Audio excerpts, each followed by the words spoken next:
Tollywood box office దగ్గర మరో ఆసక్తికరమైన పోరుకు తెరలేచింది. ఒకరు క్లాస్ మాస్ అనే తేడా లేకుండా నటనతో మెప్పించే నేచురల్ స్టార్ నాని, మరొకరు తన వైవిధ్యమైన నటనతో తెలుగు ప్రేక్షకుల గుండెల్లో గూడు కట్టుకున్న మలయాళీ స్టార్ దుల్కర్ సల్మాన్. ఆగస్టు నెలలో వీరిద్దరి మధ్య గట్టి పోటీ జరగబోతోంది. ఒకే వారంలో ఇద్దరు క్రేజీ హీరోలు థియేటర్లలోకి వస్తుండటంతో సినిమా లవర్స్ కు ఫుల్ ఎంటర్టైన్మెంట్ గ్యారంటీ అనిపిస్తోంది. ముందుగా నేచురల్ స్టార్ నాని సినిమా విషయానికి వస్తే, దసరా లాంటి బ్లాక్ బస్టర్ హిట్ తర్వాత దర్శకుడు శ్రీకాంత్ ఓదెలతో నాని చేస్తున్న ప్రతిష్టాత్మక చిత్రం ది పారడైజ్.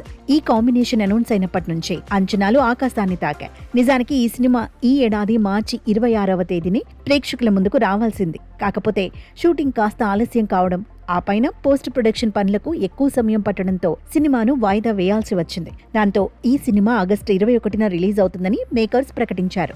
అయితే మధ్యలో ఈ డేట్ కూడా రావడం కష్టమే అనే ప్రచారం జోరుగా సాగింది. కానీ వాటన్నింటికీ ఫుల్ స్టాప్ పెడుతూ the paradise team August 21 fix అని క్లారిటీ ఇచ్చేసింది. ఆ తేదీన నాని సినిమాకు ఎలాంటి పోటీ లేదనుకుంటున్న తరుణంలో బాక్సాఫీస్ రేసులోకి దుల్కర్ సల్మాన్ ఎంట్రీ ఇచ్చాడు. టాలీవుడ్ లో దుల్కర్ కు ఉన్న క్రేజ్ గురించి ప్రత్యేకంగా చెప్పక్కర్లేదు. ముఖ్యంగా మహానటి, సీతారామం, లక్కీ భాస్కర్ సినిమాల ఘన విజయం తర్వాత ఇక్కడ ఆయన మార్కెట్ రేంజ్ విపరీతంగా పెరిగిపోయింది. ప్రస్తుతం దుల్కర్ సల్మాన్ హీరోగా నటిస్తున్న latest action entertainer I am game. తాజాగా ఈ సినిమాకు సంబంధించి రిలీజ్ పోస్టర్ ను మేకర్స్ విడుదల చేశారు.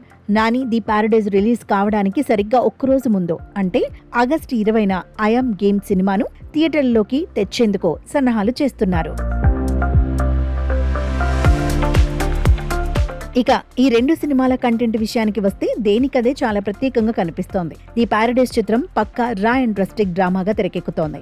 శ్రీకాంత్ ఓదెల మార్క్ మేకింగ్ ఇందులో మరో స్థాయిలో ఉండబోతోందని టాక్. మరోవైపు దుల్కర్ నటిస్తున్న ఐ యామ్ గేమ్ పక్కా గ్యాంగ్స్టర్ డ్రామాగా రూపొందుతోంది. గతంలో ఆర్డీఎక్స్ లాంటి సూపర్ హిట్ యాక్షన్ చిత్రాన్ని అందించిన నహాస్ హిదాయత్ ఈ సినిమాను డైరెక్ట్ చేస్తుండడం విశేషం. ఈ ప్రాజెక్టుపై నమ్మకంతో దుల్కర్ సల్మాన్ తన సొంత బ్యానర్ అయిన వే ఫారెల్ ఫిల్మ్స్ పైనే భారీ బడ్జెట్ తో అత్యంత ప్రతిష్టాత్మకంగా దీనిని నిర్మిస్తున్నారు. ఒకటి Srikanth Odela mark mass action, ఇంకొకటి Nahas Hidayat mark gangster drama. కేవలం ఒక్కరోజు వ్యవధిలోనే ఈ రెండు భారీ చిత్రాలు తలపడిపోతుండటంతో ట్రేడ్ వర్గాల్లో కూడా ఉత్కంఠ నెలకొంది. కంటెంట్ పరంగా ఈ రెండు సినిమాల్లో ఏది ప్రేక్షకులను ఎక్కువగా ఆకట్టుకుంటుంది, బాక్సాఫీస్ రేసులో ఎవరు విజేతగా నిలుస్తారు అనేది చూడాలి.